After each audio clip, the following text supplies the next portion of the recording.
الحمد للہ وعلیکم السلام الحمد ورحمۃ اللہ للہ وبرکاتہ۔ وحدہ لا شریک لہ والصلاة والسلام علی من لا نبی بعدہ وعلی آلہ واصحابہ الذین اوفوا عہدہ اما بعد فاعوذ باللہ من الشیطان الرجیم بسم اللہ الرحمن الرحیم یا نساء النبی لستن کأحد من النساء اللہم صلی علی محمد وعلی آل محمد کما صلیت علی ابراہیم وعلی آل ابراہیم انک حمید مجید اللہم بارک علی محمد وعلی آل محمد کما بارکت علی ابراہیم وعلی آل ابراہیم انک حمید مجید۔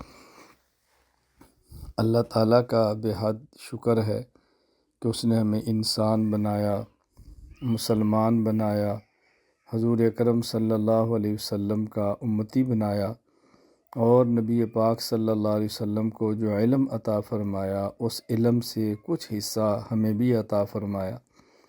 اللہ تعالی ہمیں ان تمام نعمتوں کی قدر کرنے کی توفیق عطا فرمائے۔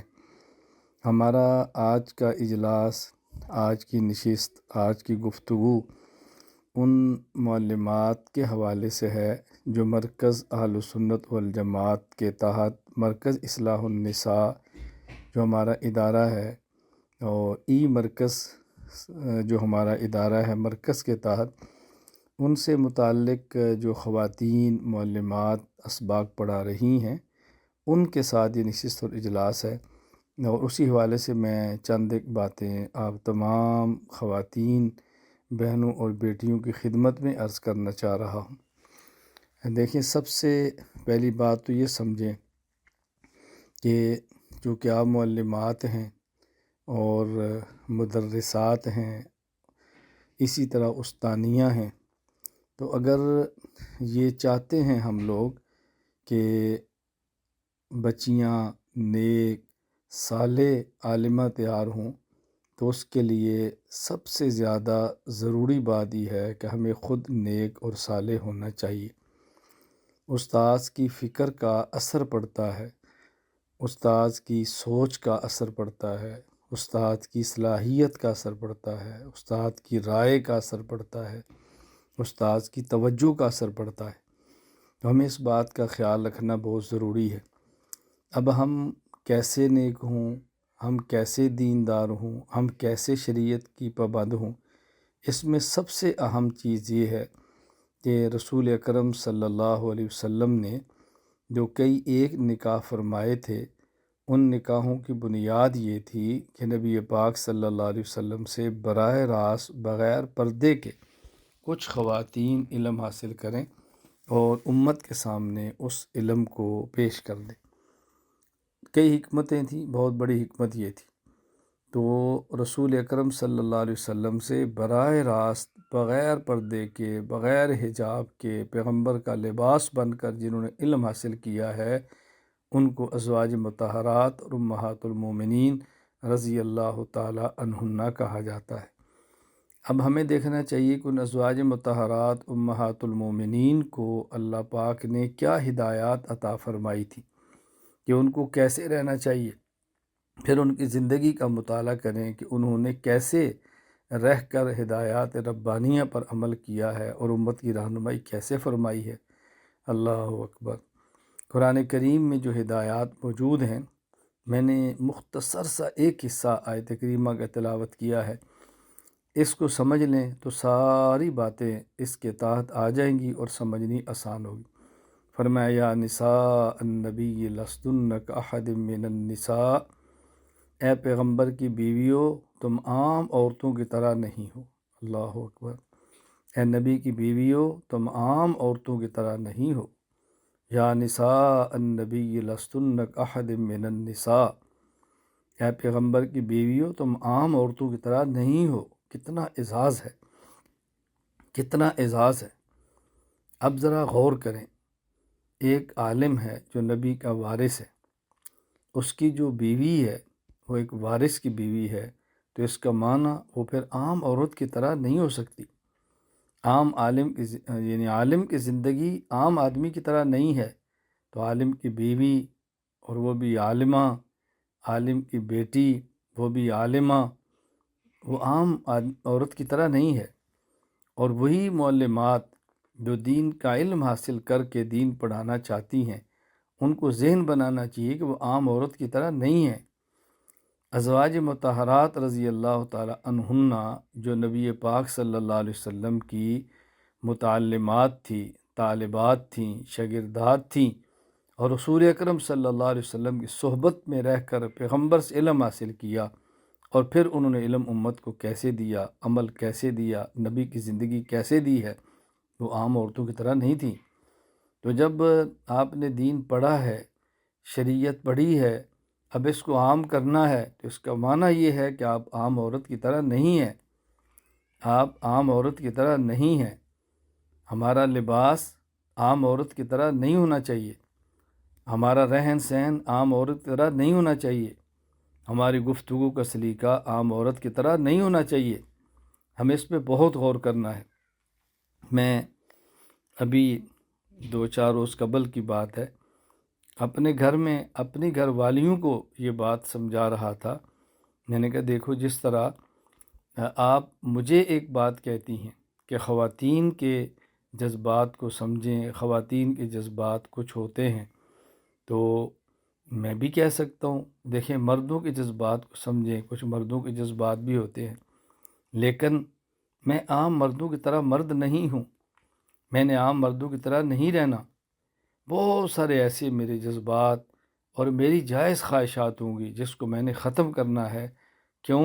اس لیے کہ میں ایک معلم ہوں، میں مدرس ہوں، میں لوگوں کے لیے رہنما ہوں، میں ایک آئیڈیل ہوں ان کا۔ تو آپ معلمات ہیں، آپ عام عورتوں کی طرح نہیں ہیں۔ اپنے بہت سارے اپنے جذبات کو آپ نے کچلنا ہے، وہ جائز جذبات ہوں گے، جائز خواہشات ہوں گی، آپ کا حق ہوگا، لیکن اس کو قربان کرنا ہے۔ کیوں؟ اس لیے کہ ہم نے امت کے لیے رہنما بننا ہے۔ مجھے ایک عالم ہے پاکستان میں، اور بزرگ ہیں، بہت نیک ہیں، ان کی خدمت میں میں حاضر ہوا تو مجھے انہیں ایک بڑے پیارے انداز میں بات کی۔ میں آج تک اس کا لہجہ، ان کا دھیما پن اور اس کی لذت کو محسوس کرتا ہوں۔ اس بات کو میرا خیال یہ ہے کہ وہ کم از کم 8-9 سال ہو گئے ہوں گے۔ مجھے فرمانے لگے مولانا آپ نے کتنی جائز خواہشات ہیں جو اللہ کے دین کے لیے چھوڑ دی ہیں، کتنی جائز خواہشات ہیں جو اللہ کے دین کے لیے قربان کر دی ہیں۔ اللہ اکبر۔ اب اس کا معنی یہ کہ اگر ہم نے کام کرنا ہے، ہمیں بہت ساری جائز خواہشات کو چھوڑنا ہوگا۔ میں سمجھتا ہوں کہ عورت کے لیے کپڑے، عورت کے لیے دوپٹہ، عورت کی چادر، اس پہ کڑھائیاں، اس پہ نقش و نگار، یہ سب اس کا حق ہے اور جائز ہے۔ زیور اس کا حق ہے اور جائز ہے۔ قرآن کریم میں ہے أَوَمَن يُنَشَّأُ فِي الْحِلْيَةِ، کہ عورت کی تو پرورش ہی زیور کے اندر ہوتی ہے، کوئی شک نہیں ہے، لیکن اس کا معنی یہ نہیں ہے کہ یہ ضروری چیزیں ہیں، اس کا مطلب یہ نہیں ہے کہ یہ ضروری چیزیں ہیں، اس کا مطلب ہے کہ جائز ہے، اس کی گنجائش ہے۔ اس کو اچھی طرح ذہن نشین فرما لیں۔ ہم نے اپنی عملی زندگی کو اس طرح رکھنا ہے کہ ہمارے پاس پڑھنے والی بچیاں، ہمارے ارد گرد کا ماحول ہمارے علم سے کم ہمارے عمل سے زیادہ متاثر ہو، ہمارے علم سے کم ہمارے عمل سے زیادہ متاثر ہو، ہمارے کردار سے متاثر ہو۔ جب ہم نے کام کرنا ہے تو ہم نے اپنے عقیدے کو پختہ کرنا ہے، اپنے عمل کو پختہ کرنا ہے، اپنے علم کو پختہ کرنا ہے، اپنے اخلاق کو درست کرنا ہے، نظم کی پابندی کرنی ہے، اپنے مزاج کو مزاج شریعت بنانا ہے، اپنے رواج کو رواج شریعت بنانا ہے، اپنے گھر کے ماحول کو ماحول شریعت بنانا ہے، تو پھر ہی دین کا کام ہوگا۔ ہمیں یہ بات دین میں رکھنا بے حد ضروری ہے کہ آپ عام عورتوں کی طرح نہیں ہیں، دین کے لیے آئی ہیں، دین پڑھانے کے لیے نکلی ہیں۔ نکلنے کا معنی یہ نہیں گھر سے باہر نکل گئی ہیں، یعنی پڑھانا شروع کیا ہے۔ اللہ آپ کی اس محنت کو قبول فرمائے، اللہ آپ کے جذبے کو قبول فرمائے، اللہ آپ سے راضی ہو جائے۔ اور میں بہت دعائیں کرتا ہوں، آپ کو اندازہ نہیں ہے میں کتنی دعائیں کرتا ہوں۔ اور ہمارے ساتھ پڑھانے والی معلمات، میں مزید اس پہ انشاءاللہ بات کروں گا اور کرتا رہوں گا۔ آج میں نے ایک ہی نکتہ سمجھانا ہے کہ آپ عام عورتوں کی طرح نہیں ہو۔ یہ بات اچھی طرح ذہن نشین فرما لیں۔ ایک معلمہ ہو تہجد نہ پڑھے، ایک معلمہ ہو اشراق نہ پڑھے، معلمہ ہو چاشت نہ پڑھے، معلمہ ہو اوابین نہ پڑھے، معلمہ ہو قرآن کی تلاوت نہ کرے، معلمہ ہو سبحان اللہ کلمہ طیبہ استغفار درود پاک اللہ کا نام اور ذکر نہ کرے، ایک معلمہ ہو اور اخلاق اچھے نہ ہو، ایک معلمہ ہو اور غیبت کرے، ایک معلمہ ہو حسد بغض اور کینہ رکھے، ایک معلمہ ہو اور پردہ نہ کرے، ایک معلمہ ہو اور وہ موبائل کا ناجائز اور غلط استعمال کرے، ایک معلمہ ہو اور اس کی گھر کی زندگی اور نجی زندگی شریعت کے مطابق نہ ہو، وہ کیسی معلمہ ہے؟ وہ کیسی استانی ہے؟ وہ کیسی مدرسہ ہے؟ وہ کون سے دین کی بات کر رہی ہے؟ میرے پاس 2 رات سے ایک مہمان تھے، پاناما سے تشریف لائے تھے، میرے پاس رہے، صبح ناشتہ کیا، میں آج ان کو بس پر بٹھا کر آیا۔ مجھے فرمانے لگے مولانا آپ یقین کریں کہ میں آپ کے بارے میں بالکل تصور الگ رکھتا تھا، جس طرح سوشل میڈیا پر آنے والے سکالرز ہیں اور علماء ہیں، میں اسی طرح سمجھ رہا تھا۔ میں نے قریب آ کر دیکھا تو میں دنگ رہ گیا، اور میں نے انگلینڈ وغیرہ جن سے میرا رابطہ میں نے پوچھا تو میں نے بتایا ان کو، میں حیران ہوں، مجھے سمجھ نہیں آ رہی انسان ہے یہ مشین ہے کیا ہے۔ رات میں آیا ہوں تو آپ خود مجھے وصول کرنے کے لیے گھر سے باہر سڑک پر آئے ہیں، میں تو حیران ہو گیا۔ آپ ناشتہ خود لا رہے ہیں، میری بات پوری سن رہے ہیں، گھر والوں کا خیال کر رہے ہیں، بچوں کے خیال کر رہے ہیں، اپنے گھر کے کام کر رہے ہیں اور سوالات کے جواب دے رہے ہیں، ہر بندے سے رابطے کے اندر ہیں۔ آپ کے تہجد اشراق اوابین تلاوت سب پر باقاعدگی سے چل رہے ہیں۔ میں حیران ہوں دیکھ کر، اور میں بہت متاثر ہو کر جا رہا ہوں، مجھے بے حد خوشی ہو رہی ہے۔ میں یہ بات کیوں کہہ رہا ہوں، کوئی بھی خاتون ملے تو میں نے ان سے جو بات کی میں اصل وہ سنانا چاہ رہا تھا۔ میں نے کہا دیکھیں مولانا، میں ایک بات کہتا ہوں، میں لوگوں کو بے حیائی سے روکتا ہوں اور خلوت میں ڈرامے دیکھتا ہوں، فلم دیکھتا ہوں، گانے سنتا ہوں، میں کون سے حیا کی بات کرتا ہوں؟ میں لوگوں کو کہتا ہوں قرآن کی تلاوت کرو، میں خود تلاوت نہیں کرتا، میں کون سی تلاوت کی دعوت دے رہا ہوں؟ میں لوگوں سے کہتا ہوں نیک بنو، خود نیک نہیں ہوں، میری نجی زندگی میں شریعت نہیں ہے، اس کا مطلب میں جھوٹ بول رہا ہوں، میں دین کے نام پہ پیسے کھا رہا ہوں، میں دین کے نام پہ مراعات لے رہا ہوں، میں دین کی آڑ میں لوگوں سے اپنی دنیا کما رہا ہوں، تو مجھے سوچنا چاہیے میں کیا کر رہا ہوں۔ میں نے کہا میں یہاں ترکیہ استنبول میں ہوں، میری خواہش ہے میں خانقاہ بناؤں، میری خواہش ہے میں مرکز بناؤں، لیکن یہ خواہش ٹھیک ہے غلط، اس کا معیار کیا ہے؟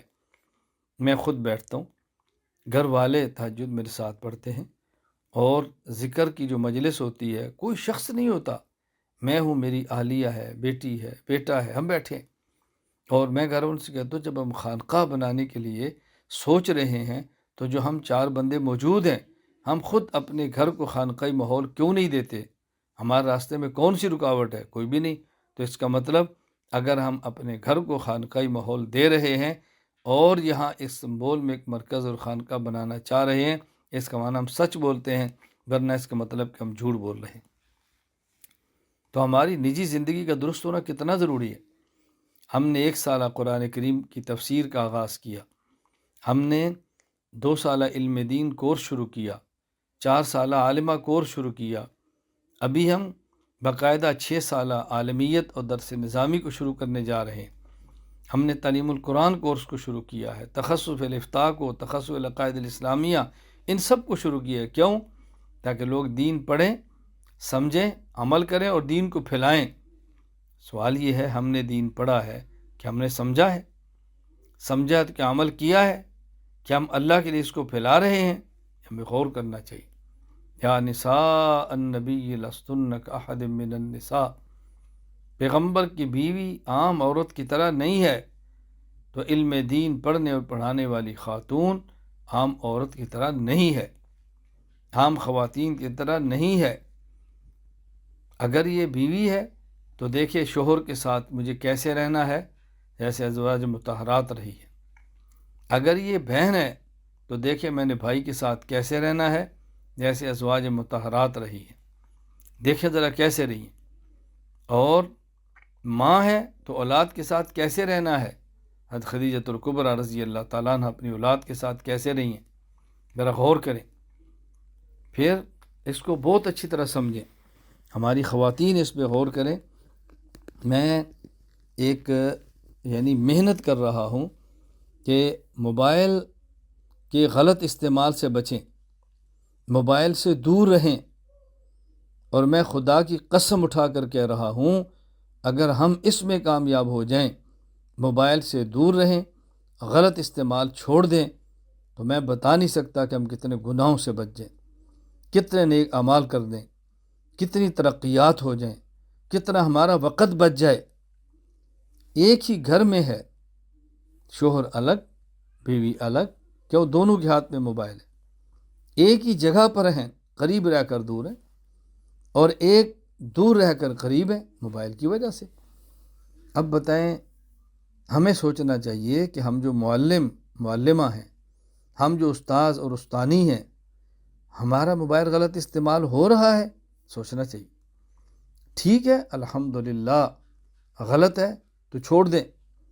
ایک معلمہ ہو اور ڈرامے دیکھے، معلمہ ہو اور اپنی زندگی موبائل پر غرق کرے، ایک معلمہ اور گناہوں کی لعنت کے اندر پڑی ہو، کیا دین کی خدمت کرے گی، کیا دین کی خدمت اس نے کرنی۔ موبائل سے دور رہیں، اس کا غلط استعمال ہرگز ہرگز ہرگز نہ کریں۔ مت جائیں یوٹیوب پہ، مت جائیں فیس بک پہ، مت جائیں دیگر میڈیا پر۔ جتنی دین کے لیے آپ کو ضرورت ہے، میری تحریریں بھی آ رہی ہیں، میرے بیانات آپ کے موبائل کے اندر آ رہے ہیں، یہ کافی ہیں۔ ہم خود بچیں گے تو دوسروں کو بچائیں گے، ہم خود نہیں بچیں گے دوسروں کو کیسے بچائیں گے۔